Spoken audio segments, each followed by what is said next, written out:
Hi, I'm Glenn. And I'm Brett. And we're the Penumbra Brothers. We focus on you. Hi, I'm Glenn from the Penumbra Brothers. Today we're going to do Sacrum Coccyx.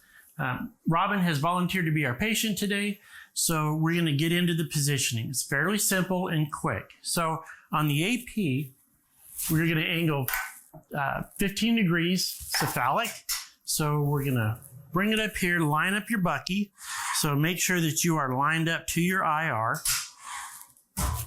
Now for centering, you're going to center to the MSP. So I'm going to slide her over just a little bit. And when you do angle your tube, make sure that because the angle changes from doing a perpendicular beam, you need to verify that you're at 40 inches. So the centering is you center 2 inches above the symphysis pubis.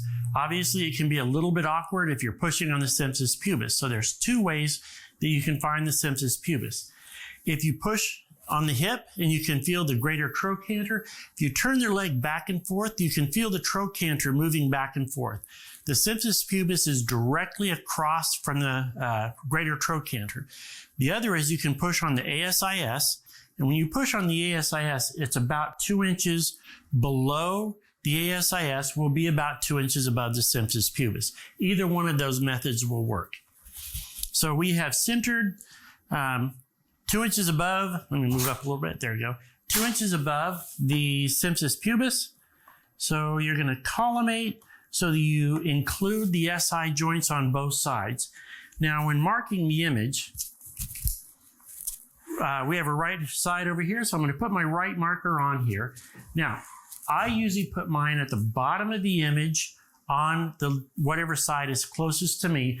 The sacrum is shaped like this, so it'll give you a little more room on the side.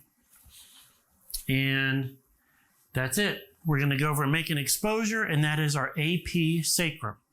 Now we're going to move to the AP coccyx. You have the same centering point, so you want to kind of make a note of where you're centered. It's still 2 inches above the symphysis pubis. So you angle 10 degrees caudal. Mark the same point on your patient. Now you can collimate down significantly because the coccyx is really small. So, and make sure you line up your IR. You can move your marker in a little bit.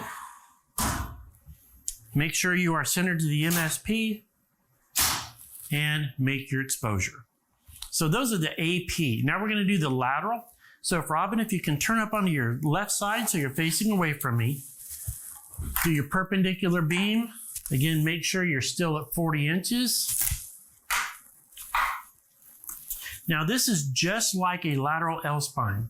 You want to bend the knees up a little bit, make sure that the hips, the knees, the ankles are all on top of each other. You also want to turn the shoulder so the shoulders are right on top of each other. Now your centering point, because we are doing both the sacrum and the coccyx on one image, nobody really does just a sacrum or a coccyx, but by the book, the sacrum is 3.5 inches posterior to the ASIS. The sacrum or the coccyx is 3.5 inches posterior and inferior to, or 3.5 inches posterior and 2 inches inferior to the ASIS. So I'm going to push on her ASIS, make sure she's nice and straight. I'm going to turn you back towards me. There we go. I'm going to float the table over here. Now 3 inches and 2 inches down. Now most people, they know the measurement on their hands as far as this is about 3 inches and the length of my thumb is about 2 inches.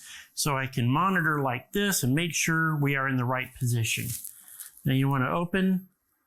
So you make sure and your light field should be just at the skin margin. Now when doing these positions, I like to take a lead strip. So if you open up your collimation just a little bit where you can see your skin margin, place the lead strip right along there and then collimate down.